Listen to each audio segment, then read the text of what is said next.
Bonjour à tous et bienvenue dans ce 8e épisode de notre série Et si l'enfer n'existait pas. J'espère que vous avez bien regardé toutes les vidéos précédentes parce qu'on y a découvert des choses formidables. La première chose, c'est que l'âme est mortelle. Elle n'est pas immortelle, contrairement à ce qu'on raconte d'habitude. Ensuite, nous avons vu que l'éternité est relative, puis nous avons vu que nous n'allons pas en enfer ou au paradis tout de suite après notre mort, mais seulement après le retour de Jésus-Christ. Enfin, nous avons vu que le séjour des morts, le lieu où vont toutes les personnes qui sont mortes, les justes comme les injustes, est un lieu temporaire qui finira par être détruit et à l'intérieur duquel il n'y a aucune activité. Il n'y a pas de flamme, de cri, de quoi que ce soit.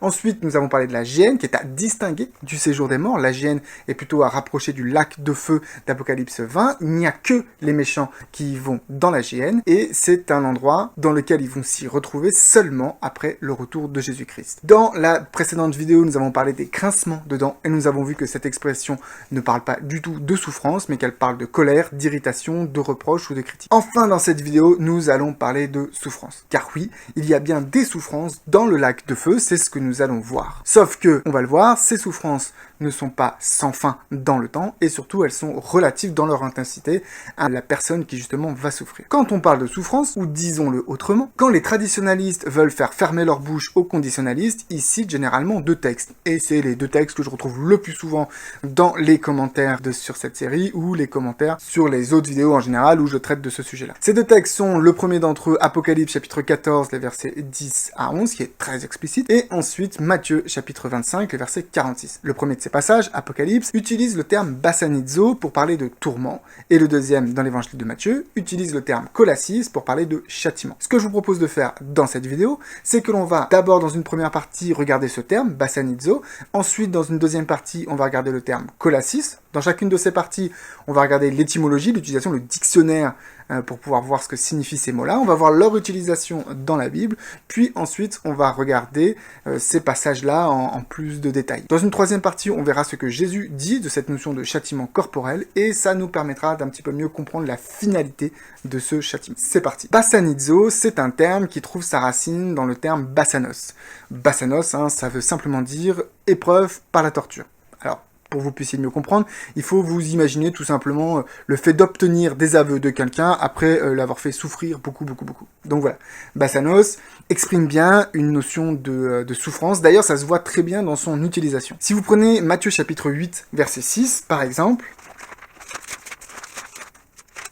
comme Jésus entrait dans Capernaum, un centenier l'aborda, le priant en disant « Seigneur, mon serviteur est couché à la maison, atteint de paralysie et souffrant beaucoup. » Bon, là, on s'imagine bien que c'est une souffrance physique dont il est question.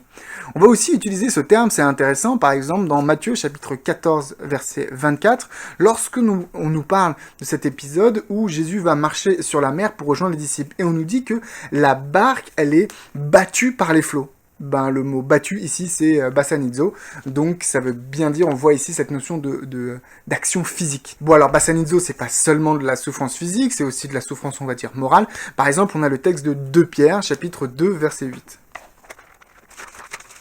Donc on nous parle ici de Lot, Pierre nous parle de Lot, et il dit « Ce juste qui habitait au milieu d'eux, tourmentait journellement son âme, juste à cause de ce qu'il voyait et entendait, et leurs œuvres criminelles. » Donc ici, Lot, il n'est pas en train de se scarifier parce que les autres font n'importe quoi. Lot, il a un tourment moral, il n'est pas bien du fait qu'il voit les gens faire n'importe quoi. Mais bon, il faut être assez honnête, dans l'ensemble des utilisations de ce terme bassanizo, ancien comme Nouveau Testament et littérature extra-biblique, c'est clairement de la souffrance physique dont il est question, même s'il y a quelques textes qui parle de souffrance morale ou de souffrance symbolique. Mais on voit bien, même dans sa définition, qu'il est question de souffrance vraiment physique. Ce qui est intéressant, c'est qu'un de ces dérivés de ce mot-là, qui est bassanismos, qu'on va retrouver uniquement justement dans l'Apocalypse, puisque c'est bien Apocalypse 14 qui nous intéresse, va se retrouver dans Apocalypse chapitre 18, les versets 7 à 15, où on nous parle de Babylone. Donc dans Apocalypse, on a le chapitre 17, où on va nous présenter une femme, Babylone, qui est sur une bête, qui fait tout un tas de choses.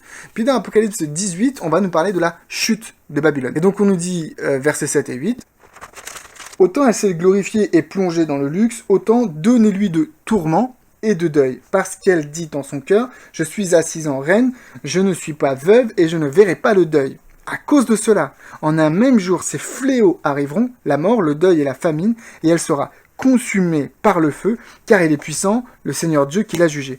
Donc vous voyez ici dans Apocalypse chapitre 7, on nous donne la condamnation, l'acte de condamnation, l'exécution de la condamnation de Babylone. Dieu dit, bah voilà, hop, c'est à son tour maintenant de s'en prendre un petit peu plein la figure, et on nous dit qu'il faut lui donner du tourment. D'accord? Et tout de suite après, on va nous donner un petit peu la nature de ce tourment-là. Au verset 8, on nous parle, vous voyez, de la mort, des fléaux, du deuil, de la famine. Et il y a cette expression qui vient tout de suite après, on dit « et elle sera consumée par le feu ». Retenez bien cet élément-là, puisqu'on va le retrouver dans Apocalypse 14, donc on voit un vrai parallèle. Donc on nous dit qu'elle est consumée par le feu, et il n'y a pas de mystère, hein, le mot qui est utilisé ici pour parler de consumer, c'est « katakayo », et ça signifie, si vous prenez le dictionnaire Bailly,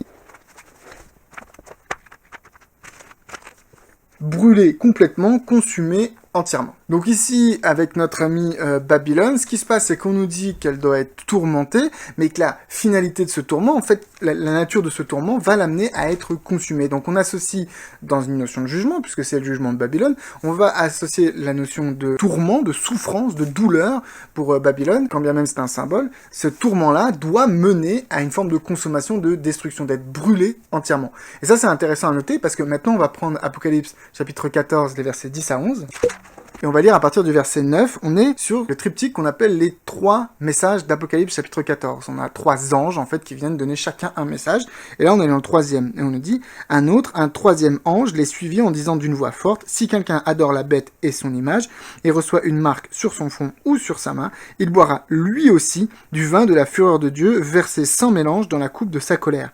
Il sera tourmenté dans le feu et le soufre, devant les saints anges et devant l'agneau. Et la fumée de leur tourment monte au siècle des siècles. Ils n'ont de repos ni jour ni nuit, ceux qui adorent la bête et son image, et quiconque reçoit la marque de son nom. Ce qui est intéressant ici d'ailleurs, c'est que le 2e message d'Apocalypse, lui, nous parlait de Babylone, de la chute de Babylone. Et vous voyez qu'on peut faire un parallèle assez fort entre les éléments qui sont décrits ici dans Apocalypse 14 et les éléments qui étaient décrits par rapport à Babylone dans Apocalypse 18. Ici, ceux qui vont s'en prendre plein la figure, c'est ceux qui adorent la bête. Ce n'est pas Babylone. Mais on voit qu'en fait, Dieu va utiliser quelque part le même moyen pour ceux qui ont adoré la bête et finalement pour Babylone. Il est question du feu, ils sont détruits dans le feu. Il est question de tourment, encore une fois, c'est Bassanos qui sont utilisés ici à cet endroit-là. Et il est même question de la fumée qui monte. Or, dans Apocalypse 18, je vous invite à aller lire vraiment Apocalypse 18 dans son entièreté, on nous parle là aussi de la fumée qui monte. On nous dit à la fin d'Apocalypse 18, au verset 18, que les marins, enfin tous ceux qui avaient justement forniqué un petit peu avec cette Babylone, voient la fumée qui monte, qui est un signe de son embrasement, de sa destruction. Donc on a le feu, la fumée et les tourments, c'est les mêmes éléments. En fait, ce qu'il faut comprendre, c'est que ce passage-là, d'Apocalypse 14, versets 10 et 11, il comprend les 3 éléments qui sont les meilleurs défenseurs de la version traditionnaliste des peines éternelles. Donc, il y a la notion de tourment, dans du feu et du soufre.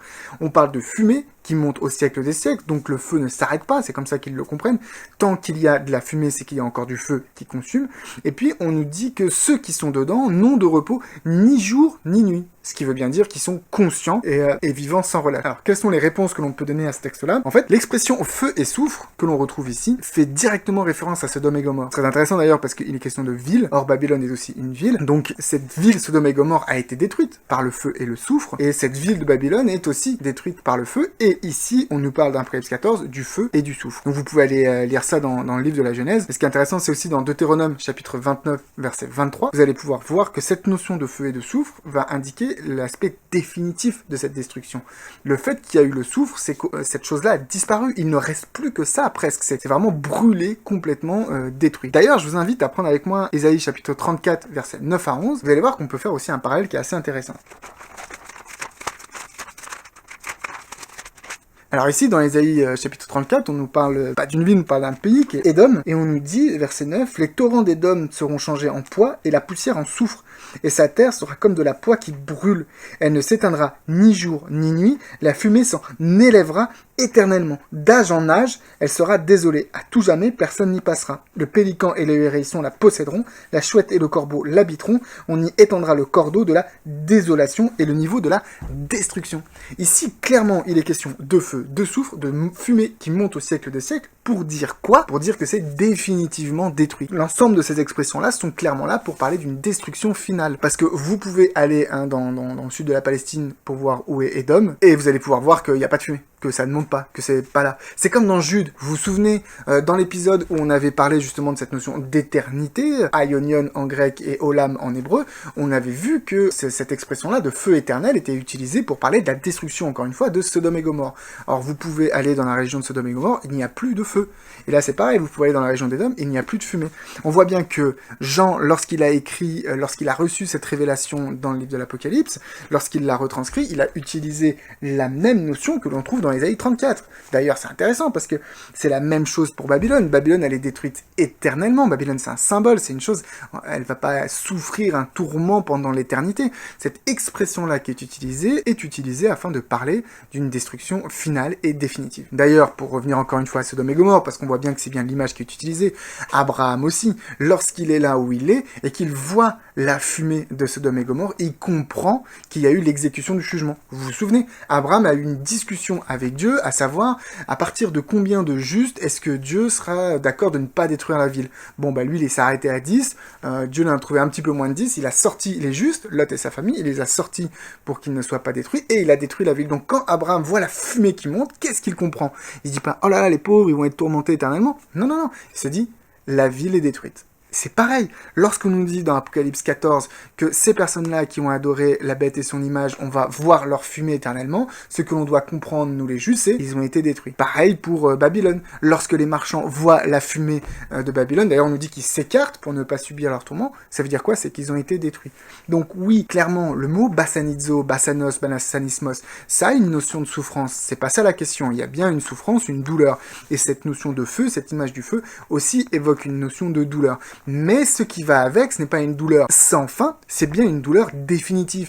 Il est question d'utiliser le feu pour Dieu pour détruire définitivement. Il n'y a rien de mieux que le feu pour faire tout détruire.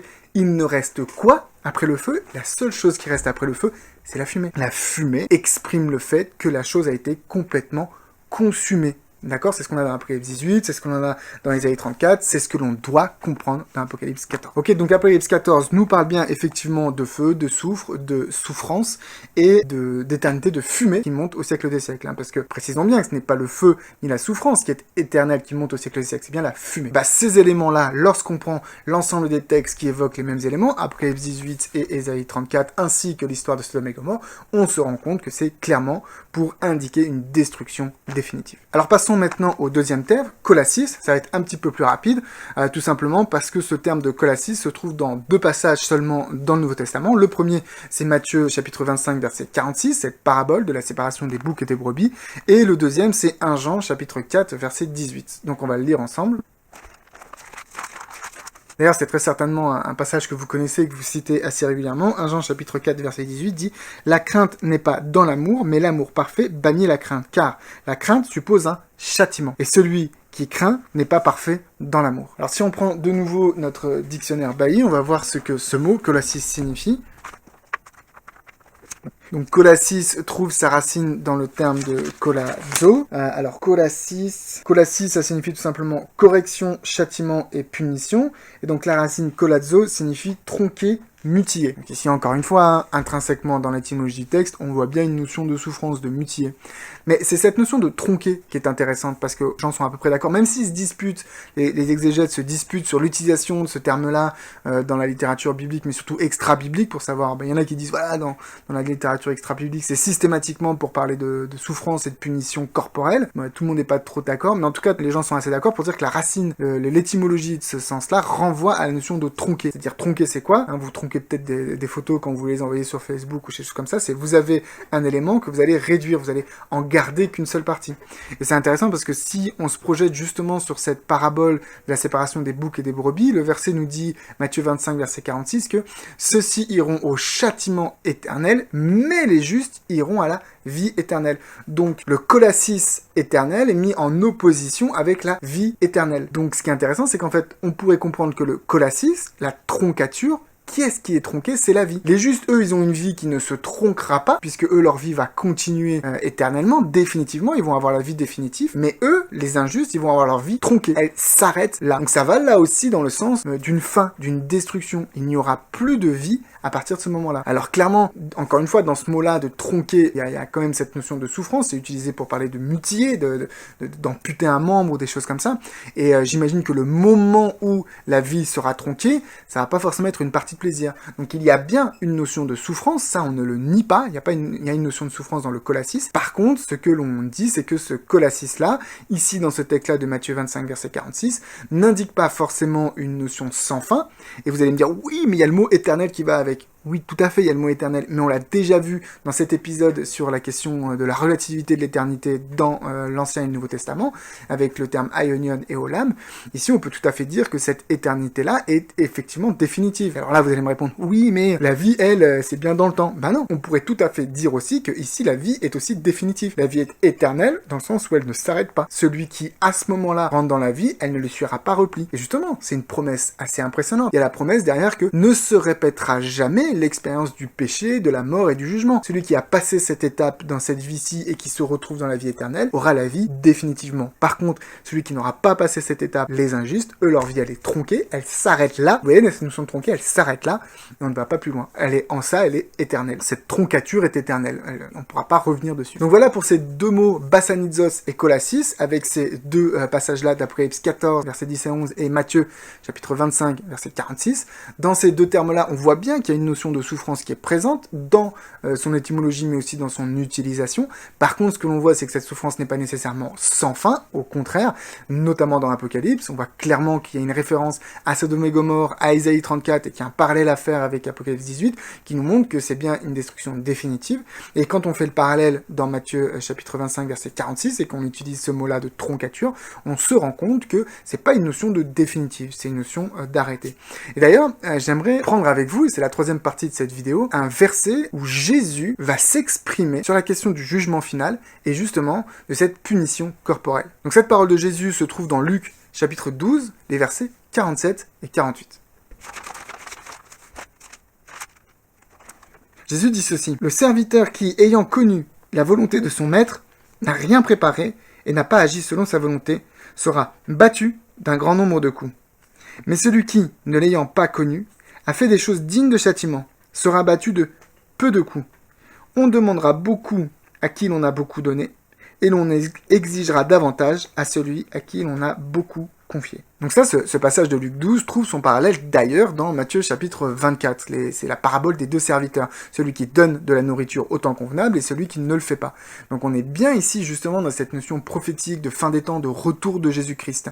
Et donc là, ici, ce qui est intéressant, c'est quelle est la leçon que Jésus donne. Il dit, mais toi qui es chrétien, alors, il parlait aux Juifs à ce moment-là, mais ça s'adresse à nous aujourd'hui. Toi qui es chrétien, tu connais la parole de Dieu. Si, en connaissant la parole de Dieu, tu as fait des choses qui étaient contraires à la parole de Dieu, tu vas t'en prendre sévèrement plein la tête. Par contre, celui qui n'est pas chrétien, je sais pas moi, le musulman, l'hindou ou l'athée, celui-là qui n'a pas connu la volonté de Dieu, qui n'a pas étudié la Bible, qui n'a pas été enseigné, et qui a fait effectivement des choses qui sont répréhensibles d'après la Bible, bah lui va s'en prendre aussi des coups, mais beaucoup moins que celui qui savait. Vous voyez cette idée? Il y a une notion relative, c'est-à-dire l'intensité des coups qui vont être pris sont en fonction de la connaissance de ce que les gens ont. Paul va répéter la même chose dans l'Épître aux Romains, où il va dire que ceux qui connaissent la loi seront jugés selon la loi, et ceux qui ne connaissent pas la loi seront jugés sans la loi. Et il parle à ce moment-là de la conscience qui les condamne. Donc c'est pas parce que tu ne savais pas que on va dire non, c'est pas grave, universalisme, tout le monde sera sauvé. C'est pas ça que Jésus dit. Jésus, il parle bien d'être battu de coups. Donc il y a bien ici une notion de violence physique. Il dit que si tu savais pas, il n'y a pas de raison que tu prennes aussi cher que celui qui savait. Et vous voyez ici déjà, on rentre dans cette notion de relativité de la souffrance. Oui, il va y avoir de la souffrance pour les injustes, mais cette souffrance va être relative. Donc on a vu précédemment que cette souffrance ne serait pas sans fin, elle serait une destruction, elle mène à une destruction définitive. Il va bien y avoir une notion de souffrance physique, mais cette souffrance physique va être relative en fait au degré de ta faute, quelque part. Et ça, c'est tellement logique. Mais vous imaginez de ce que enseignent les traditionalistes par rapport à qui est Dieu? Ils sont en train de dire que quelqu'un qui a fait du mal toute sa vie, je sais pas, un mec qui est pédophile, qui a violé, qui a tué, qui a vraiment fait du mal toute sa vie, et quelqu'un qui n'a pas connu Dieu, n'a pas connu Jésus, et peut-être, voilà, avait deux, trois petits péchés mignons, comme on dit, péchés cachés, qui a peut-être fait deux, trois bêtises dans sa vie, du blasphème ou des choses comme ça, il va subir une peine éternelle à la même hauteur que celui qui a fait des fautes volontaires tout le temps. En plus de ça, allez, on va dire que l'espérance moyenne de vie autour des 80 ans, hommes et femmes femmes confondues. Tu pêches peut-être pendant 80 ans, et encore faut vraiment s'y mettre pour pêcher pendant tous ces 80 ans, et tu vas être puni éternellement. Il y a une notion d'injustice. L'Ancien Testament parle d'un concept que vous connaissez très bien, qui est celui de œil pour œil, dent pour dent. Dans l'Ancien Testament, cette notion de œil pour œil, dent pour dent, elle est en train de dire, tu as fait du tort, tu dois réparer ce tort. Tu dois pas réparer ce tort plus que le tort que tu as fait, et tu ne dois pas réparer ce tort moins que le tort que tu as fait. Tu dois réparer le tort à la même hauteur de ce que tu as fait. T'as volé une vache, t'en rends une. T'as crevé un œil, tu perds un œil. Vous voyez, il y a cette notion d'équité et d'équilibre. Et même les lois païennes aujourd'hui, athées, enfin qui n'introduisent pas la notion de Dieu, ont cette notion de proportionnalité. Tout le monde ne va pas à la prison à perpétuité, quel que soit le crime qu'ils font. Tu es condamné, tu reçois une peine en fonction du crime que tu as fait. Vous voyez, partout, on le retrouve et dans la Bible et à l'extérieur de la Bible, cette notion de proportionnalité, mais on nous enseigne, les traditionalistes enseignent que chez Dieu, il n'y a pas de proportionnalité. Quelle que soit la faute que tu fais, bam, tu t'en prends plein la gueule et c'est tout le monde pareil et c'est éternel. C'est pas logique, ça n'a pas de sens. Au contraire, la Bible nous parle d'une relativité en fonction de la personne. En fonction de ce que tu as fait, ça va durer plus ou moins longtemps parce que tu seras battu de plus ou moins de coups. Bah, c'est sûr que quelqu'un qui se prend 100 coups, ça va durer plus longtemps que quelqu'un qui se prend un seul coup.